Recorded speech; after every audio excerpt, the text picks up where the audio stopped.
Sinteyong dan target baru bersama Timnas Indonesia. Ketua Umum PSSI Erick Thohir mengungkapkan target baru bagi Sinteyong bersama Timnas Indonesia. Kontraknya akan segera diperpanjang oleh PSSI. Dengan pelatih asal Korea Selatan tersebut diperkirakan akan memimpin Garuda hingga 2027. Perpanjangan kontrak ini merupakan hasil dari pencapaian yang telah diraih Sinteyong bersama Indonesia. Sejak diangkat sebagai pelatih Timnas Indonesia pada awal tahun 2020, ia pun memberikan dampak yang positif. Yang terbaru, Sinteyong sendiri sudah membawa Timnas Indonesia mencapai babak 16 besar Piala Asia 2023 dan prestasi pertama kali bagi Indonesia untuk lolos ke fase gugur Piala Asia. Selain itu, mantan pelatih Timnas Korea Selatan ini juga membawa Indonesia hingga ke babak semifinal Piala Asia U23. Dan ini sudah melebihi target PSSI yang hanya menargetkan lolos hingga ke perempat final. Kami sepakat untuk melanjutkan hingga 2027. Saya mengatakan target berikutnya adalah masuk ke 100 besar.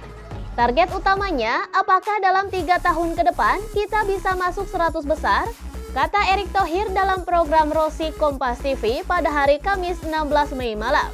Dan saat ini, Timnas Indonesia berada di peringkat ke-134 FIFA. Saat Sinteyong pertama kali datang, Indonesia masih berada di urutan ke-173 FIFA. Peringkat FIFA Timnas Indonesia masih bisa naik lagi pada bulan Juni mendatang. Karena Garuda akan melakoni 2 pertandingan kualifikasi Piala Dunia 2026 zona Asia melawan Irak dan juga Filipina. 2 laga melawan Irak dan Filipina ini akan berlangsung di Stadion Gelora Bung Karno, Jakarta, Indonesia. Dan Indonesia berpeluang lolos ke putaran ketiga kualifikasi Piala Asia 2026 zona Asia jika berhasil mengamankan 1 kemenangan dari 2 laga tersisa tersebut.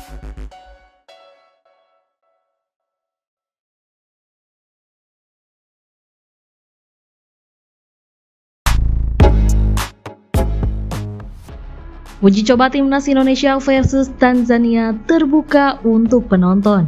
Uji coba Timnas Indonesia melawan Timnas Tanzania sebagai persiapan untuk kualifikasi Piala Dunia 2026 direncanakan terbuka untuk penonton. Berapa harga tiketnya? Timnas Indonesia bakal berlatih tanding dengan Tanzania di Stadion Madia, Jakarta Pusat pada 2 Juni 2024. Lawannya adalah negara Afrika berposisi ke-119 dengan 1154,64 poin. Sementara per ranking FIFA pada 4 April 2024, Timnas Indonesia menduduki peringkat ke-134 alias masih di bawah Tanzania. Uji coba Timnas Indonesia kontra Tanzania terbuka untuk umum, ujar Ketua Badan Tim Nasional atau BTN, Sumarji. Selain itu, PSSI juga bakal melakukan penjualan tiket uji coba Timnas Indonesia berhadapan dengan Tanzania dan untuk harga tiketnya bakal diumumkan dalam waktu dekat.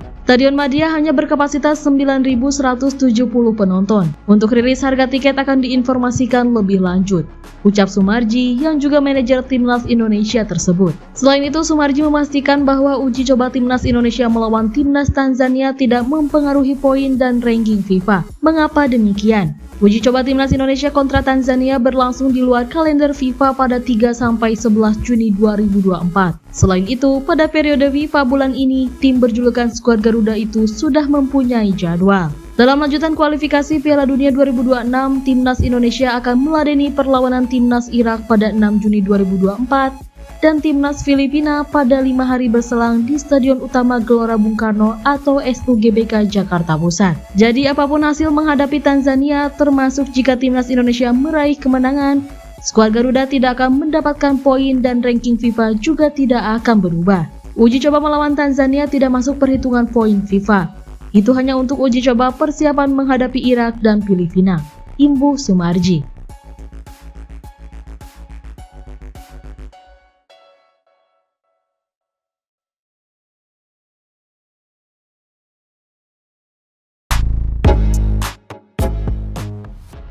Elkan Bagot diminati 3 tim Liga Inggris. Meski mulai terpinggirkan dari skuad Timnas Indonesia, nama Elkan Bagot masih menarik bagi tim-tim Liga Inggris untuk merekrutnya. Bek 21 tahun itu tidak masuk ke dalam skuad Timnas Indonesia untuk kali kedua. Pada laga lawan Irak dan Filipina pada Juni mendatang, namanya terpinggirkan dari skuad Timnas Indonesia. Sebelumnya pada bulan Maret 2024 saat berjumpa dengan Vietnam, namanya juga tidak masuk dalam skuad timnas Indonesia. Saat itu, Elkan tengah mengalami cedera saat tampil di Bristol Rovers. Dan terakhir kali, Elkan Bagot tampil untuk timnas Indonesia terjadi pada Januari 2024 yang lalu. Saat itu, Bagot dipanggil untuk membela timnas Indonesia di ajang Piala Asia 2023 di Qatar. Meski mulai terpinggirkan, ketertarikannya tidaklah memudar. Ada sejumlah tim yang sudah menunjukkan ketertarikannya untuk merekrutnya. Ada 3 tim Inggris yang bersedia merekrut Elkan Bagot. 3 tim yang dimaksud adalah Walsall, Northampton Town, dan Wycombe Wanderers. Rumor tersebut dilaporkan oleh akun XEFL Hub. Walsall, Northampton Town, Barrow AFC, dan Wycombe Wanderers tertarik untuk merekrut bek Ipswich Town Elkan Bagot. Tulis EFL Hub. Ketertarikan 3 klub untuk merekrutnya beralasan 3 tim itu disebut tertarik merekrutnya usai melihat performanya saat menjalani masa peminjaman di Bristol Rovers.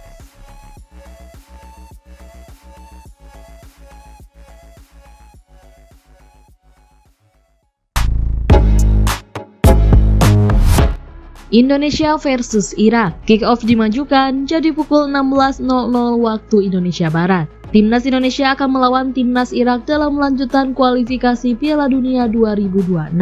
Kick-off Garuda versus Lions of Mesopotamia dimajukan. Di Stadion Gelora Bung Karno, Jakarta, Indonesia versus Irak berlangsung pada 6 Juni 2024. Awalnya kick-off laga itu pada pukul 19.30 waktu Indonesia Barat. Tapi PSSI mengubah jadwal sepak bola menjadi pukul 16.00 waktu Indonesia Barat. Keterangan itu didapat dari akun Instagram PSSI saat mengumumkan daftar pemain yang dipanggil. Jadwal kick-off untuk Indonesia versus Irak berubah, sementara untuk duel tim Merah Putih melawan Filipina 5 hari berselang tetap digelar pada pukul 19.30 waktu Indonesia Barat. Menatap 2 pertandingan terakhir fase grup kualifikasi Piala Dunia 2026, Indonesia masih membutuhkan tambahan 3 poin untuk lolos ke babak berikutnya. Saat ini tim asuhan Sinteyong ada di posisi kedua dengan raihan 7 poin. Indonesia memetik 6 poin dari 2 pertandingan melawan Vietnam, 1 angka diraih dari kandang Filipina. Sementara saat melawan Irak, Indonesia menelan kekalahan 1-5 saat menjalani laga tandang. Skuad untuk pertandingan Indonesia melawan Irak dan menghadapi Filipina sudah dirilis. Beberapa ada sebanyak 11 pemain Indonesia yang bermain di luar negeri. Dalam daftar nama ini, tidak ada nama Martin Paes dan Elkan Bagot. Saine Fatinama, Sandy Walsh, Nathan Joaon, Jay Itjes, Justin Hubner masih diberi kepercayaan Sinteyong. Hernando Ari dan Muhammad Adi Satrio dipilih untuk pos penjaga gawang. Rizky Ridho dan Muhammad Ferrari juga kembali dipanggil untuk membela timnas. Menurut Ketua Badan Tim Nasional Sumarji, majunya jadwal kick-off tersebut merupakan permintaan langsung dari Sinteyong.